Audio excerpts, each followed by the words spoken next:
আসসালামু আলাইকুম। আমার কুকিং হাউজে সবাইকে স্বাগত জানাচ্ছি। আশা করি সবাই সুস্থ আছেন, ভালো আছেন। গাজরের হালুয়া তো অনেক খেয়েছেন, কিন্তু এরকম গাজরের হালুয়া আমার মনে হয় খাননি এখনো। খুবই চমৎকার একটা ক্রিমি স্বাদ পাবেন এই রান্নাটায়। আর শুরু থেকে শেষ পর্যন্ত যদি ভালোভাবে দেখেন, যারা কখনো গাজরের হালুয়া তৈরি করে না অথবা তৈরি করে খাননি বা পছন্দ কম করেন, তাদেরকে এভাবে তৈরি করে দিতে পারেন। গাজরের হালুয়ার জন্য গাজর নিয়েছি। তো গাজরগুলো খুব ভালোভাবে ধুয়ে পরিষ্কার করে তারপরে যে গ্রেটার দিয়ে কেটে নিয়েছি, কুচি করে নিয়েছি গ্রেটার দিয়ে। তো এখন এটা রান্না করব। আমি প্রথমে এখানে 1 কাপ পরিমাণ দুধ দিয়েছি। 1 কাপ থেকে বেশি হবে এখানে। দুধটা পুরোটা দিয়ে দিলাম। এরপরে স্বাদ মতো একটু লবণ দিয়েছি আর একটু দারচিনি এবং এলাচ দিয়েছি। এলাচটা একটু থেতো করে দিয়েছি যাতে এলাচের সুঘ্রাণটা বেরিয়ে আসে। তো এরপর কিন্তু আমি চুলো জ্বালিয়ে দিয়েছি আর ভালোভাবে নেড়ে আমি একটু মিশিয়ে নিচ্ছি। তো এখন এটাকে ঢাকনা দিয়ে আমি ঢেকে দিব। কিছুক্ষণ ঢাকনা দিয়ে ঢেকে রাখার পর কিন্তু গাজরটা একটু সিদ্ধ হয়ে নরম হয়ে যাবে এবং গাজর থেকেও কিছুটা পানি ছেড়েছে। আর দুধ তো দেখতেই পাচ্ছেন। এটাকে এখন ভালোভাবে শুকিয়ে নিতে হবে নাড়াচাড়া করে। হালুয়া মানেই নাড়াচাড়া। নাড়াচাড়া ছাড়া কখনো হালুয়া হয় না, এটা আপনারা নিশ্চয়ই জানেন। অনেক সময় লাগে একটু নাড়াচাড়া করে পানিটা শুকিয়ে নিতে। তো এটাকে এখন ভালোভাবে নাড়াচাড়া করতে হবে, ভালোভাবে মিশিয়ে নিতে হবে। তো এর ফাঁকে আমি এই যে খুব ঘন দুধ জাল করেছিলাম আর সেখানে যে মানে ঘন একটা সর পড়েছে সেটাকে আমি ভালোভাবে ফেটিয়ে আমি এটার সাথে অ্যাড করেছি একটা ক্রিমি টেক্সচার নিয়ে আসার জন্য এবং এর টেস্টটাও বাড়বে এর কারণে। একদম ঘন দুধ ছিল এটা। জাল করার পরে উপরে মোটা যে সরটা পড়েছিল আমি সেই সরটা এখানে ভালোভাবে ফেটিয়ে ব্যবহার করেছি। তো দুধের সরটা দিয়ে আমি ভালোভাবে মিশিয়ে নিচ্ছি আবার। বেশ খানিকটা দুধ কিন্তু টেনে গেছে চুলোর তাপে।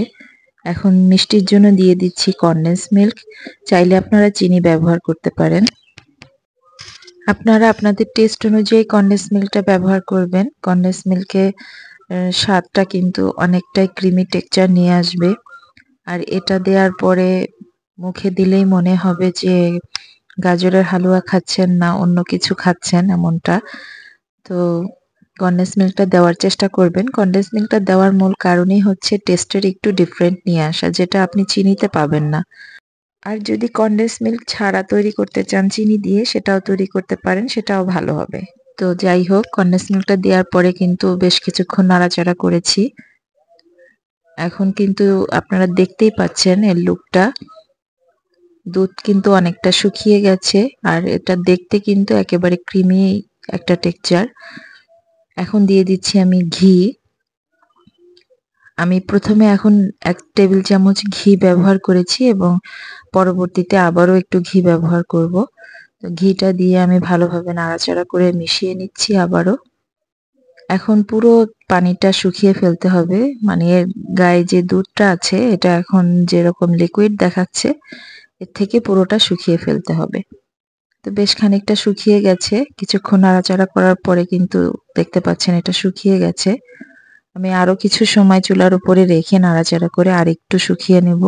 চাইলে আপনারা এই অবস্থায়ও নামিয়ে ফেলতে পারেন। এটা কিন্তু শুকিয়ে যাওয়ার পরে নামাবেন যখন ঠান্ডা হয়ে যাবে তখন কিন্তু এটা আরো একটু ড্রাই হয়ে যাবে।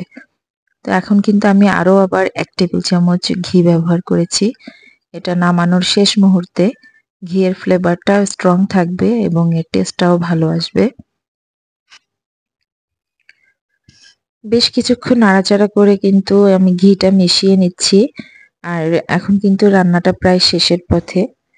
আর এই গাজরের হালুয়ার যে ডেজার্টটা এটা কিন্তু অতিথি আপ্যায়নে আপনি ব্যবহার করতে পারবেন। এটা খুব চমৎকার একটা ডেজার্ট। আর বাচ্চারা যারা গাজর খেতে চায় না তাদেরকে এভাবে তৈরি করে খাওয়াতে পারবেন। এটা রুটি, পরোটা সাথে কিন্তু খুবই ভালো লাগে খেতে। আর শুধু শুধু তো খাওয়াই যায়। আর যারা মিষ্টি পছন্দ করেন তাদের কিন্তু এটা খুবই পছন্দ হবে। তো এই যে নাড়াচাড়া করতে করতে কিন্তু আমার গাজরের হালুয়াটা তৈরি হয়ে গেছে। আপনারা দেখতে পাচ্ছেন হাঁড়ি থেকে কিন্তু হালুয়াটা ছেড়ে দিয়েছে। যখন দেখবেন হাঁড়ি থেকে এভাবে হালুয়াটা ছেড়ে দিবে তখন বুঝবেন যে এটা তৈরি হয়ে গেছে। তো আমি এর স্বাদ আরেকটু বৃদ্ধি করার জন্য একটু পাউডার মিল্ক ব্যবহার করেছি। আপনারা চাইলে এটা স্কিপ করতে পারেন। আর আমার যদি মনে করেন যে না আরেকটু ক্রিমি টেক্সচারে খাবেন তাহলে আমার মতন দিয়ে দিতে পারেন। তো এটা দিয়ে আমি একটু নাড়াচাড়া করে আবার মিশিয়ে নিচ্ছি। খুবই চমৎকার স্বাদ হয়েছিল, কিন্তু সত্যি বলছি এটা তৈরি না করলে আপনারা বুঝতে পারবেন না। এখানে কিন্তু গাজরের কোনো ফ্লেভার থাকবে না, যে না একটা গাজরের ফ্লেভার আছে সেটার জন্য খেতে খারাপ লাগবে, এমনটা কিন্তু হবে না। ঠিক যেভাবে তৈরি করেছি এভাবে যদি আপনারা তৈরি করেন আপনারা গাজরের কোনো স্মেল পাবেন না। অনেক সময় অনেক ক্ষেত্রে দেখা যায় যে হালুয়া তৈরি করার পরে গাজরের হালুয়ার সেই গাজরের স্মেলটার কারণে অনেকে কিন্তু খেতে চান না। তো এভাবে রান্না করলে কিন্তু স্মেলটাও আসবে না। তো এই যে রান্না করা শেষ, আমি একটা সার্ভিং ডিশে তুলে নিয়েছি আর উপর থেকে একটু বাদাম দিয়ে ডেকোরেশন করেছি। তো বাদামটা আপনারা চাইলে অনেকে রান্নার ভেতরেও দিয়ে দিতে পারেন, আর একটু বেশি করে কুচি করে বাদাম, যে কোনো ধরনের বাদাম দিয়ে দিতে পারেন। আমি উপর থেকে একটু দিয়ে দিলাম। তো এই তো আমার গাজরের হালুয়া পুরোপুরি কমপ্লিট। আশা করি ভিডিওটা সবাই পুরোপুরি দেখবেন এবং বাসায় ঠিক এভাবে তৈরি করবেন। আর এভাবে তৈরি করার পরে আসলেই আপনাদের কাছে খেতে কেমন লেগেছে আমাকে কমেন্টস করে জানাবেন। যদি আপনারা সত্যি আমার এই ভিডিওটি দেখে বাসায় তৈরি করেন অবশ্যই আমাকে জানাবেন যে আসলে আপু কেমন হয়েছে খেতে। আশা করি সবাই ভালো থাকবেন, সুস্থ থাকবেন আর আমার নতুন নতুন ভিডিওর জন্য অপেক্ষা করবেন। আর আমার চ্যানেলটিকে অবশ্যই একটা লাইক দিয়ে সাবস্ক্রাইব করবেন। ফেসবুক থেকে দেখে থাকলে অবশ্যই চ্যানেলটি ফলো দিয়ে আমার পাশে থাকবেন। সবাই সুস্থ থাকবেন, ভালো থাকবেন। আল্লাহ হাফেজ।